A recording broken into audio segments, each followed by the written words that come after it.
In today's video, we will discuss about uniform convergence. और इस topic को start करने से पहले हम कुछ डेफिनेशंस देख लेते हैं। जैसे कि सीक्वेंस की अगर हम बात करें तो ये हमारे पास कोई सीक्वेंस हो गया A0, A1, A2 and so on. What if अगर हम ये कह रहे हैं कि जो सीक्वेंस है वो किसकी है, फंक्शंस की बनी हुई सीक्वेंस है, तो हम उसको किस तरीके से लिखेंगे। अब यहाँ पर ये A0, A1, A2 ना होकर, या फिर इसका एक एग्जांपल के तौर पे आप ले लो 2, 4, 6, 8, ये तो हमारी एक सीक्वेंस हो गई। बट अब हम बात कर रहे हैं सीक्वेंस ऑफ फंक्शंस के बारे में।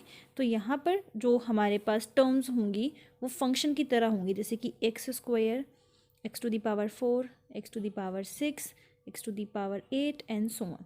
अगर यहाँ पर हम देखें तो ये अपनी एक फंक्शन f1 हो गया, ये दूसरा फंक्शन हमारा f2 हो गया, तीसरा फंक्शन हमारा तीसरा फंक्शन f3 हो जाएगा एंड ये f4 हो गया। तो जब हमारी सीक्वेंस फंक्शंस की बनी हुई हो तो हम उसको बोलते हैं सीक्वेंस ऑफ फंक्शंस। इस वीडियो में जो भी हम बात करेंगे जैसे पॉइंट वाइज कन्वर्जेंस या फिर यूनिफॉर्म कन्वर्जेंस की, तो वो हम सीक्वेंस ले रहे हैं रियल वैल्यूड फंक्शंस की, ठीक है। तो वो चीज़ आपको क्लियर होनी चाहिए। अब जैसे कि अगर हम सिंपल सीक्वेंस की बात करते हैं और हमने यहाँ पर लिखा है xn minus x less than epsilon, और अब हम बात कर रहे हैं कि सीक्वेंस अगर हमारी फंक्शंस की बनी हुई हो तो f x n minus f of x less than epsilon. यहाँ पर क्योंकि ये सिर्फ सीक्वेंस जो थी इन नंबर्स की बनी हुई थी तो हमने इस तरीके से लिख रखा है।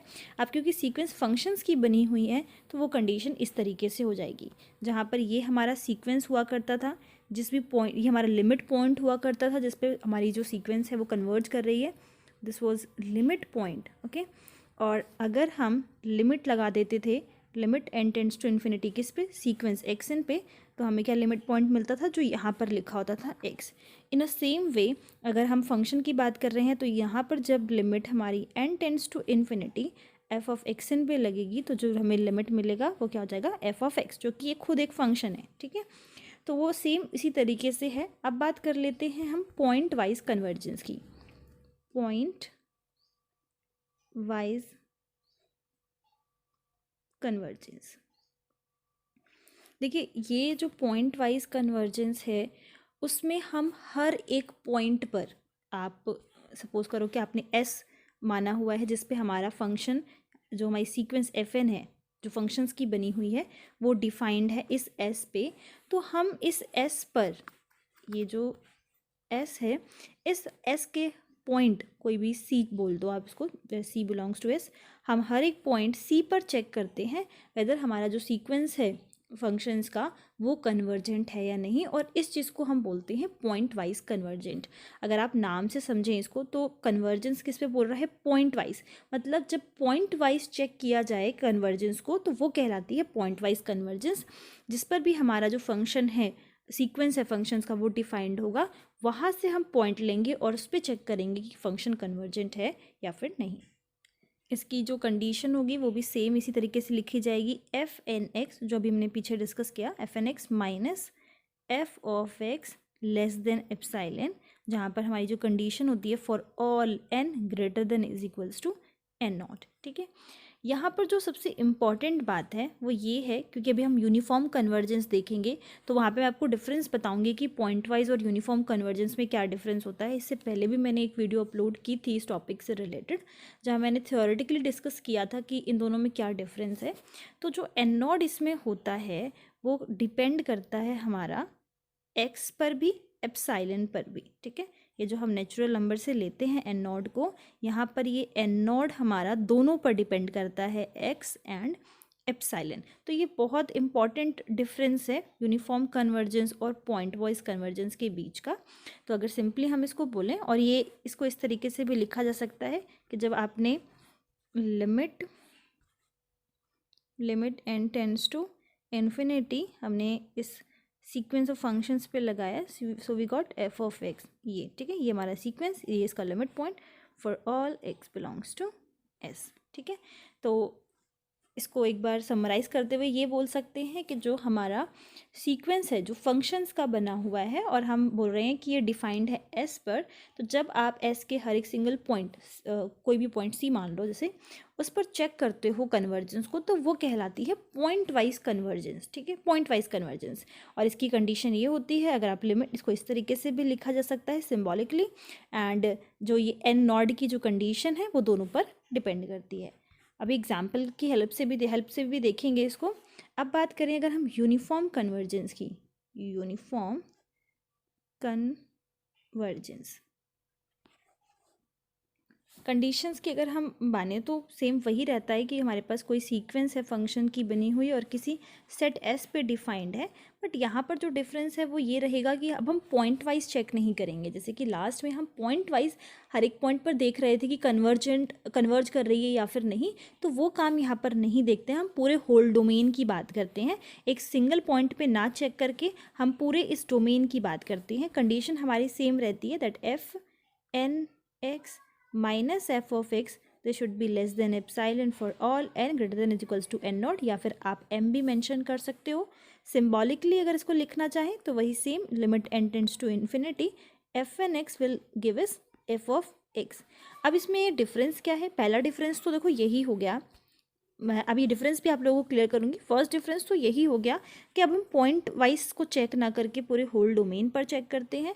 दूसरा डिफरेंस ये होता है कि यहाँ पर जो हम एन नोड की वैल्यू लेते हैं, यहाँ पर एन नोड की वैल्यू दोनों पर डिपेंड नहीं करती, सिर्फ हमारी एप्सिलॉन पर डिपेंड करती है। मतलब ये एन नोड की वैल्यू जो हम पहले कह रहे थे कि एक्स पर भी डिपेंड करेगी और एप्सिलॉन पर भी डिपेंड करेगी, पॉइंट वाइज कन्वर्जेंस के केस में वो अब एक्स पर ना करके सिर्फ एप्सिलॉन पर डिपेंड करती है। तो ये इसका दूसरा डिफरेंस है। तो डेफिनेशन तो सिमिलर है, बट पॉइंट वाइज चेक ना करके पूरे होल डोमेन पे चेक किया जाता है। अगर हम देखिए डिफरेंस की अगर बात करें तो ये हम पॉइंट वाइज बोल देते हैं, पॉइंट वाइज कन्वर्जेंस, एंड यहाँ पर यूनिफॉर्मली कन्वर्जेंस। यूनिफॉर्मली का मतलब भी यही है कि आप यूनिफॉर्म पूरे डोमेन पर चेक कर रहे हो। तो पहला डिफरेंस तो यही हो गया कि इसमें हम पॉइंट वाइज चेक करते हैं और इसमें पूरे होल डोमेन को चेक करते हैं, पॉइंट वाइज चेक ना करके। सेकंड जो एन नोड है वो हमारा दोनों एक्स और एप्सिलॉन दोनों पर डिपेंड करता है, where is in uniformly convergence ये सिर्फ हमारा एप्सिलॉन पर डिपेंड करता है। थर्ड डिफरेंस की अगर हम बात करें तो ये जो यूनिफॉर्मली कन्वर्जेंस है, this is not defined at A point, ये पूरे होल डोमेन पर डिफाइंड किया जाता है। फर्स्ट और लास्ट जो है सिमिलर है, ये हमारा पॉइंट पे डिफाइन किया जाता है, या फिर आप ये बोलो कि पॉइंट वाइज जो है वो पॉइंट प्रॉपर्टी है कि किसी पॉइंट पर हम बात करते हैं, पर यूनिफॉर्मली कन्वर्जेंस में हम किसी पॉइंट पे बात ना करके होल डोमेन पर बात करते हैं। तो this is very much similar. तो ये बस इसका डिफरेंस है। अब आ जाते हैं इसके एग्जाम्पल पे। अच्छा, एग्जाम्पल स्टार्ट करने से पहले एक और चीज़, अगर हम ये कह रहे हैं कि हमारा जो सीक्वेंस है फंक्शन का वो यूनिफॉर्मली कन्वर्जेंट है, अगर यूनिफॉर्मली कन्वर्जेंट है तो होल डोमेन पर कन्वर्जेंट हुआ।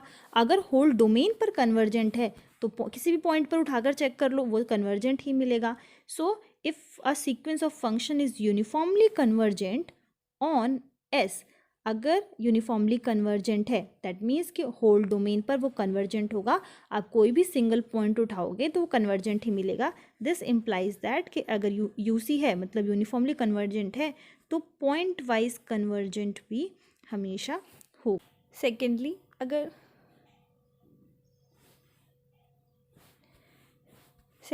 अगर ये पॉइंट वाइज कन्वर्जेंट नहीं है तो ये हमेशा यूनिफॉर्मली कन्वर्जेंट भी नहीं होगा। अगर पॉइंट वाइज कन्वर्जेंट नहीं है तो यूनिफॉर्मली कन्वर्जेंट भी नहीं होगा। मान लो किसी एक पॉइंट पर, किसी इस सी जो हम डोमेन लेकर चल रहे थे, किसी भी पॉइंट पर बात कर लेते हैं कि ये इस पे कन्वर्जेंट नहीं है। किसी एक पॉइंट पर भी आपको पॉइंट वाइज कन्वर्जेंट अगर वो नहीं मिल रहा, तो अगर आप होल डोमेन की बात कर रहे हो तो उस पर भी कन्वर्जेंट नहीं मिलेगा। तो बहुत ही सिंपल रिजल्ट जो इससे इम्प्लाई हो रहा है वो ये है। So let us discuss first example, that is f n x is equals to e to the power minus nx for all x greater than is equals to 0।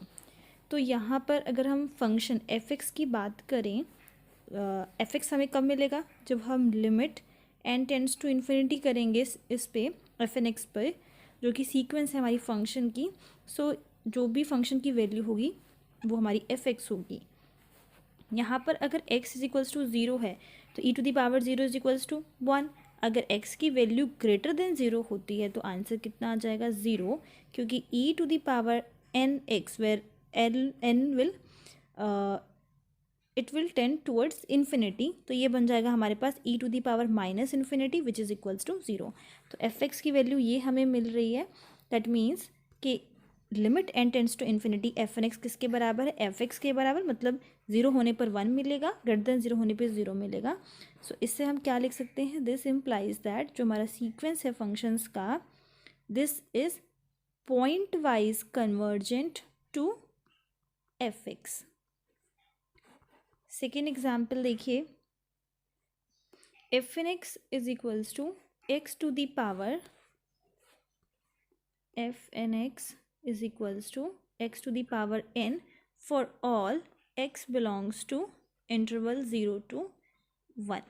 अब यहाँ पर हम बात करें, अगर x की वैल्यू 1 के बराबर होती है तो हम कुछ भी पावर रखेंगे आंसर बराबर 1 ही आएगा।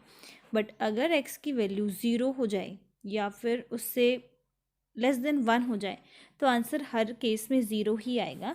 पहले ये समझ लेते हैं, अगर x की वैल्यू ज़ीरो होगी तो ज़ीरो की पावर समथिंग जो भी आप रख रहे हैं आंसर जाएगा ज़ीरो आ जाएगा।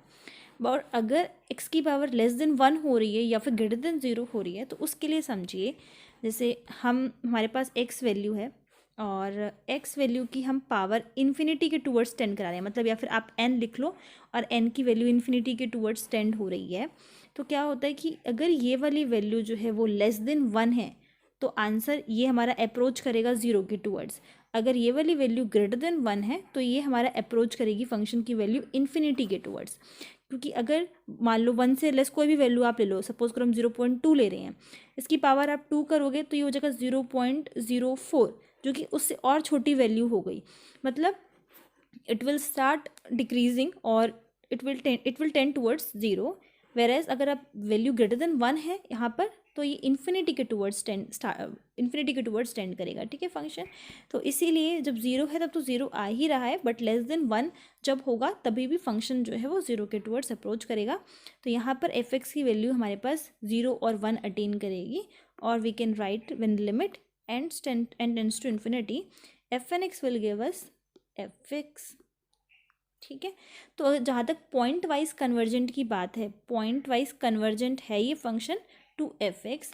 अब हम अगर ये जो हमारे पास कंडीशन है यूनिफॉर्म कन्वर्जेंस की, f N x minus f of x less than epsilon, इसमें हम अगर एप्साइलन की वैल्यू चूज़ कर लेते हैं 1/3, okay, and f N x minus f x, ये क्या हो जाएगा, एफ एन एक्स तो हमारा हो जाएगा 0, ओके। फर्स्ट हम चेक कर रहे हैं एक्स इज इक्वल्स टू 0 के लिए, ठीक है। तो एफ एन एक्स 0 पे हमें 0 वैल्यू देगा और एफ एक्स पे तो हमारा आंसर वैसे भी फिर 0 आ जाएगा। तो 0 माइनस 0 इट विल बी 0।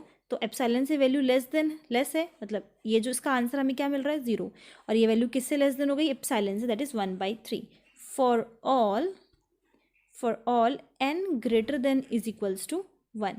यहाँ पर हम n की वैल्यू 1 भी ले सकते हैं और उससे बड़ी भी वैल्यू ले सकते हैं। इसको कंपेयर करेंगे तो n नॉट की वैल्यू हमें क्या मिली 1, क्योंकि कंडीशन हम ऐसे लिखते हैं for all n greater than is equals to n naught. तो अगर कंपेयर करोगे तो n नॉट की वैल्यू मिली हमें 1। इसी तरीके से अगर हम x की वैल्यू हाफ के लिए चेक कर रहे हैं, पहले हमने चेक किया था 0 के लिए, अगर हम हाफ के लिए चेक करेंगे तो जो ये हमारी कंडीशन है f N x minus f of x this is equals to, ये तो फंक्शन में वैल्यू हम पुट करेंगे, this will be 1/2 to the whole power n, और ये आ जाएगा हमारे पास 0, ठीक है, क्योंकि हम हाफ के लिए चेक कर रहे हैं। ये तो फंक्शन की वैल्यू हो गई और ये हमें एफ एक्स से मिलेगी, ठीक है। ये तो आपको क्वेश्चन में जो है वहाँ पे पुट करके मिलेगा, और ये जो हम एफ एक्स की वैल्यू हमने 2 निकाल ली है वहाँ पर लिमिट चेक करके मिलेगा। तो ये हमारे पास आ गया 1/2 to the whole power n, and this is less than epsilon, that is 1/3 for all n greater than is equals to 2। अब 2 से क्यों स्टार्ट कर रहे हैं? 2 से इसलिए स्टार्ट कर रहे हैं क्योंकि पावर अगर 1 रखोगे तो ये 1/2 हो जाएगा और ये जो है ग्रेटर हो जाएगा, तो कंडीशन हमारे पास फिर ये गलत हो जाएगी क्योंकि we should get less than epsilon, ठीक है। तो एन नॉट की वैल्यू यहाँ पर क्या मिल रही है हमें? N naught is equals to 2।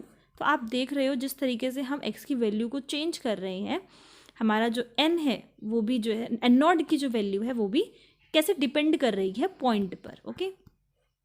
इसी तरीके से अगर आप x की वैल्यू 3/4 लेते हो तो अब हमारा जो फंक्शन एफ एन एक्स की वैल्यू है वो 3/4 टू द पावर n हो जाएगा और दिस 3/4 इज़ लेस देन 1, तो एफ एक्स की वैल्यू क्या हो जाएगी वहाँ पर 0, ओके। तो यहाँ से हो जाएगा हमारे पास 3/4 to the whole power n which is less than epsilon that is 1/3 for all n की value greater than is equals to 4, क्योंकि अगर हम 3, 2 ऐसे वैल्यूज़ रखेंगे तो कंडीशन फुलफिल नहीं होगी। और आप जब कंपेयर करोगे एन नॉट से तो अब एन नॉट की वैल्यू हमें क्या मिल रही है? 4।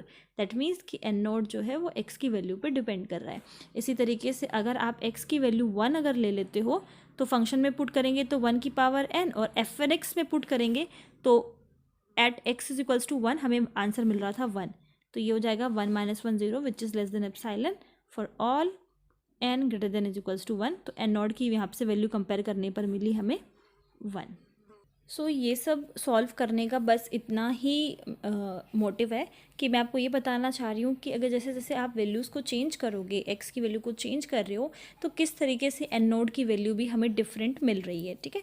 और जैसे कि मैंने एप्सिलॉन की वैल्यू यहाँ पर 1/3 चूज़ कर रखी थी, तो आप कुछ और भी चूज़ कर सकते हो जिससे हम ये बोल सकें कि हमारा जो फंक्शन है f N x minus f x है वो लेस देन एप्सिलॉन हो, मतलब जो कंडीशन हमें होल्ड करवानी है कन्वर्जेंस की, तो किस तरीके से वैल्यू एन नॉट की डिपेंड करती है पॉइंट पर या फिर एप्सिलॉन पर। तो ये आप लोगों को इस तरीके से आप समझ सकते हैं। आई होप इतना आप लोगों को क्लियर है कि पॉइंट वाइज कन्वर्जेंस या फिर यूनिफॉर्म कन्वर्जेंस क्या होता है। आगे वीडियो में हम इसको और कंटिन्यू करेंगे, एग्जाम्पल्स की हेल्प से समझेंगे। अगर यहाँ तक कोई प्रॉब्लम है तो आप लोग मुझे कॉमेंट सेक्शन में बता सकते हैं। And thank you.